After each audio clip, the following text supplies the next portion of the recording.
Good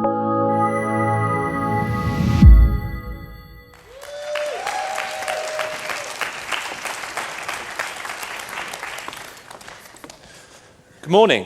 Fantastic to be here. We're going to talk about this lady's work, Professor Carol Dweck, spanning more than 40 years, and ours in terms of how we've applied it within the context of our island. Carol Dweck is a professor of psychology at Stanford University. Amazing woman. As Matt said, okay, clicker. Yes. No, gone too far. She's back. I'm going forward and back. Shall I try and go back? Try and go back. Or I can go back on mine and forward on yours. Well, that's going to be interesting. Okay, so this is where we're from. This is our island, up there in the top left-hand corner, between England and France, as Matt said. Very small, very idyllic, beautiful, big financial centre, and famous for the Guernsey cow. Okay, one of the things that's really fascinated me within my job as performance director of the Guernsey Sports Commission is that our young people, our adults as well, have amazing breadth of opportunity. But for me, it's been very interesting about what is it that stops people from taking the opportunities that they have. And Carol Dweck's work, for me, has been the thing that really gave me the understanding as to what was going on.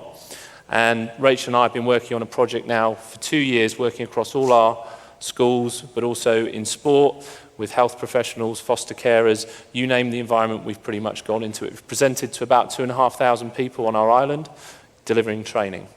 Okay. So, one of the things we found is my clicker still doesn't work. I'll do it. Here we go. Rachel will do it. Is that people don't always understand exactly what Carol Dweck's message is that sometimes they confuse it with a message of anyone can be anything. Okay? But what we recognise is that everyone has different levels of potential and different levels of opportunity. But this is about the psychology of success, and success being those people that achieve their personal best. Okay, rather than become the best in the world. So it's about how can we as individuals achieve our personal best. And we recognise that success is a combination of our psychology and physiology, and this is about the psychology of how people achieve their personal best, okay, rather than those that become the best in the world.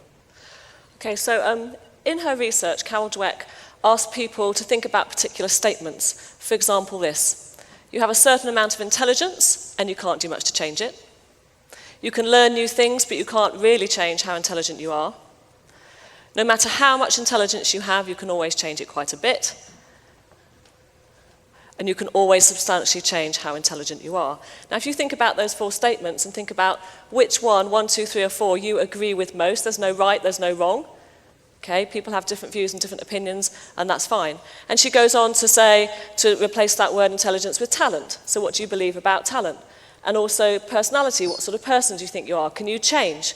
Or are you pretty much, your personality is how you are and that's it? Okay, so as we go through the rest of the talk, just think about which number you agree with most.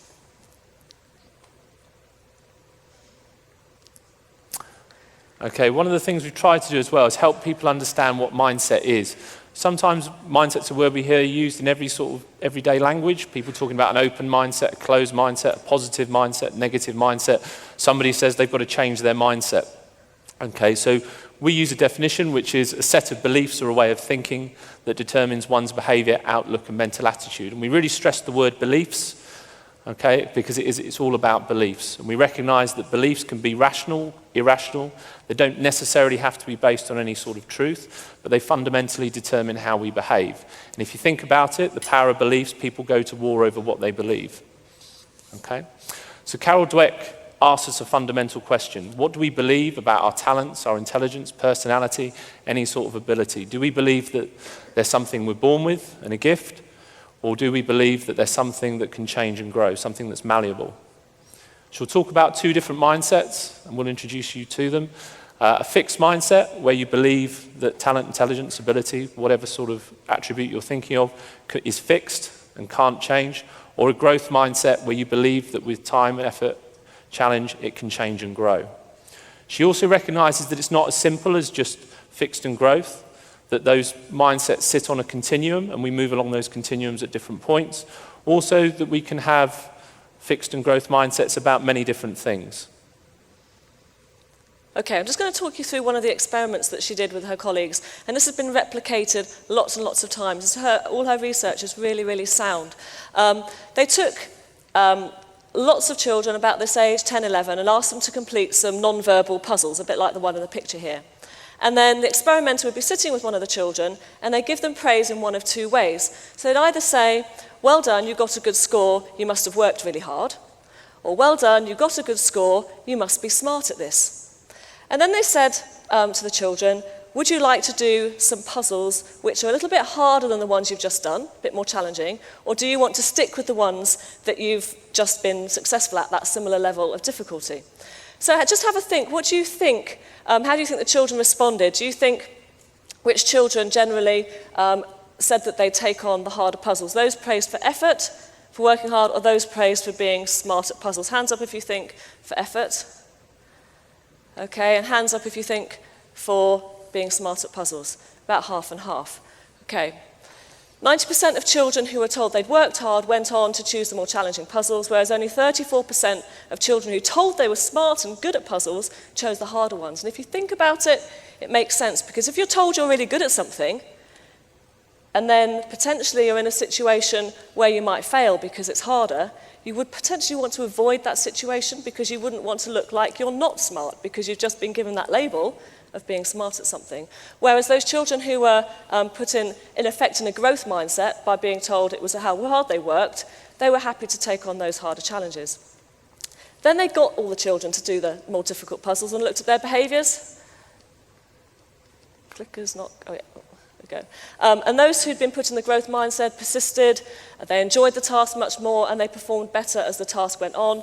Children who'd been put in that fixed mindset, been told they were good at puzzles, gave up when the things became hard, they disengaged, and their performance actually got worse. They were then asked to report their scores to a school down the road. 40% of children put in that fixed mindset lied about how well they'd done because they didn't have any other way of coping with their perceived failure.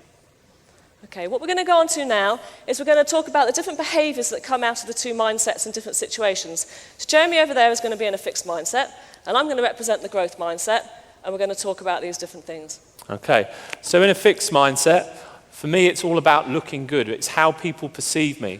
So if I'm potentially quite good at something and I come across a challenge, I'm likely to avoid it because it could prove that actually I'm not that good at it.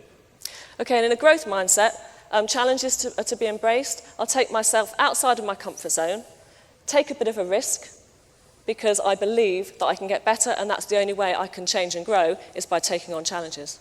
Okay. In a fixed mind, success, it's about being better than someone else. It's about establishing superiority. And then actually, if you've done that, you're quite happy and not really interested in improving. So it's about being the best in the class, for us, the best in the island, or the best in your district, whatever it might be. Equally for me, failure, because I believe that my abilities or talent, intelligence is something that's fixed and within me. If I experience any sort of failure, it's pretty final and actually means that potentially I'm a failure as well. In a growth mindset, success can be seen in many different ways. It's about me being my best, not comparing myself to somebody else. And also, failure isn't final, it's an opportunity to learn. Doesn't mean it always feels great, but it will be viewed very much as neither good nor bad. What can I do to learn from my mistakes in order to improve? And that word struggle is really important. It's when we know our brain is working most and improving is when we're actually struggling with something. Okay. Again, for me in a fixed mindset, critical feedback is something I'm likely to take personally because I believe that my talent, intelligence, personality, whatever it is actually part of me and something I'm born with. It becomes part of my identity. So then if I'm getting critical feedback, and because I believe I can't actually change and can't do anything about it, I take that feedback personally and perceive it as an attack. In a growth mindset, feedback is to be welcomed. In fact, you'd go out and look for feedback because you believe that you can improve. And abilities and talents aren't part of your identity in the same way as in a fixed mindset. It's almost like I can go out and get more ability. I can go and get better. And taking on feedback is one of the key ways of doing that. Okay. For me, effort, what's the point? Because I can't change, it doesn't actually lead to anything. It's more of a pleasing behavior, something I do to keep either a coach, a manager, a parent, a teacher happy. Okay. My motivation is likely to be about taking on ridiculous challenges just so I say I can do them, not necessarily thinking I will end up doing it, or to seek really simple tasks that make me look good. And again, it's about trying to be better than everyone else and establishing superiority. And in a growth mindset, the belief that I can get better is what underpins the value of effort. So it's about keeping going and trying in order to get to mastery. And my motivation isn't just to be better than someone else or to win. It's about improving myself and having self-referenced goals to be my personal best. And the success of others is a real threat. Because I'm constantly comparing myself to other people, if someone else does well and has a great day, that makes me feel slightly insecure. One of the things that we found really astonishing was one young person who we worked with in Guernsey actually described the worst day of their sporting career as being the same day that his best friend had their best day. In a growth mindset, the success of others is to be celebrated. If someone else has done something to achieve their goals, it's looking at them and saying, well, they've managed to do that. What can I learn from them in order to help me achieve my goals? And potential in a fixed mindset is something that we believe can be measured. Okay, I would believe that potentially a score on a test or where I am now is likely to predict where I'm likely to end up in the future. In a growth mindset, we recognise that we all have different potentials, but we don't know what they are. So how well I'm doing now is not actually a predictor of how well I might do in the future. It's a very different way of looking at things. And as a result, for me in a fixed mindset, I'm likely to hold a deterministic view of the world, be quite fatalistic. So if an opportunity for change comes along, I'm likely to not take it because actually I don't believe I can change or a situation or another person can change. And equally, I'm likely to appear quite helpless. So I'm going to be quite fatalistic and feel there's nothing I can do, which also exposes me to greater risk of mental health. And in a growth mindset, because I believe I can change, I believe the people around me can change, have a greater sense of free will. There's more choice in the world. It's almost like I'm going to live my life like an experiment. Okay? It doesn't matter if things go wrong. And again, that way of looking at the world, seeing it through the growth mindset lens, enables greater mental health and well-being because it's not a deterministic view of things and whether things can change or not. You believe you can.